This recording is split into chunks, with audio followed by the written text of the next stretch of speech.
David Seven, aka Diz, and this is The Force Always. Okay, so welcome to the show again. Let's get on with it.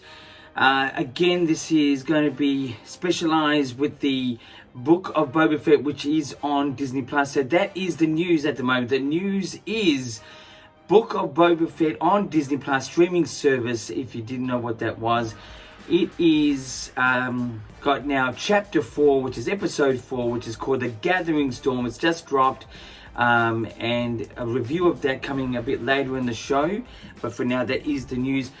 To just another piece of news, sort of related to the whole Boba Fett sort of Mandalorian type of thing.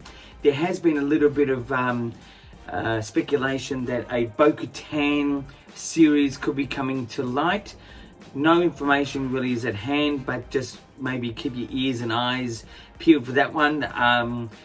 I don't know if that's a worthy sort of thing to have for non-Star Wars fans. I mean, the Star Wars fans would love it, but I think that would be a lot to deal with just for Star Wars fans. I don't think it's a hardcore character that we really want to dive into, but I think again we need to sort of keep moving forward. We need to have original stuff.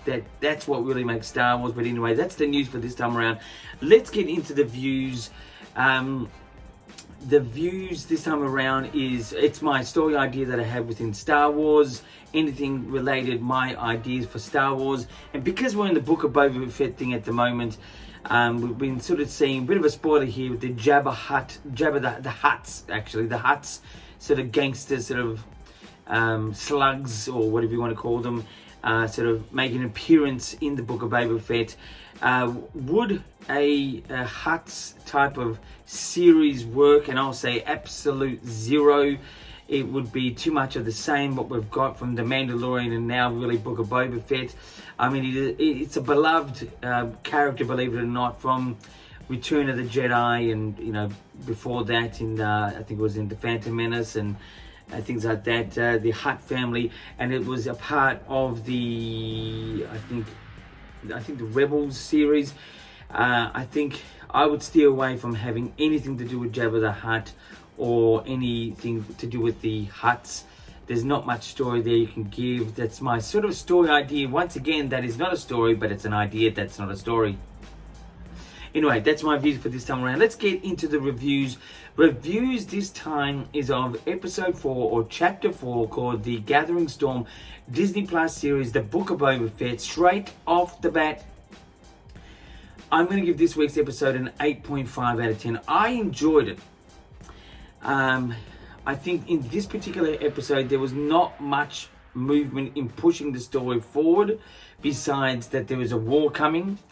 But I do think that it seemed like a second episode or a third episode. I think it rather than number 4. So going back to the Sarlacc pit, which was interesting, very good, and I don't know, it seemed to be a bit irrelevant, really backtracking a lot of stuff where we're getting set up for something here, I believe. But I enjoyed the slow pace. I enjoyed the actual story in this one, the drama build up. It was definitely a slow type episode, longer episode. I thought it was an 8.5 out of 10.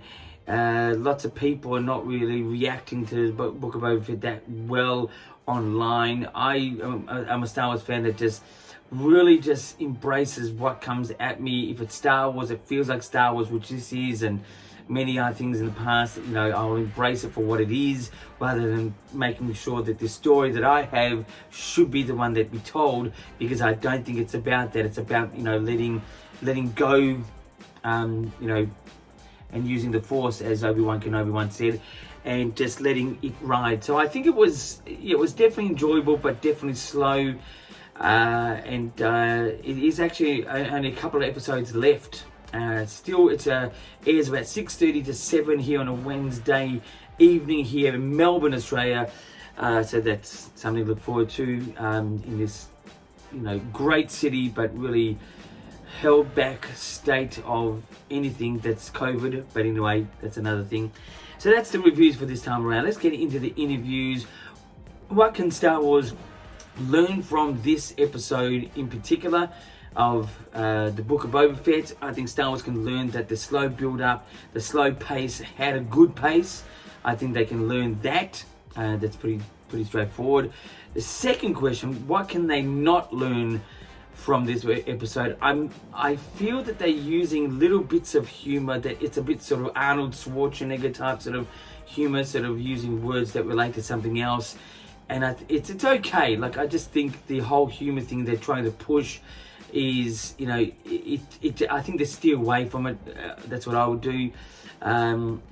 Star Wars needs to get much more sort of serious, more dark, more without being too sci-fi. It needs to have that space adventure feel, the space opera feel, as Lucas sort of, you know, had this be created for. It's not sci-fi. It's not aliens versus predators or anything like that.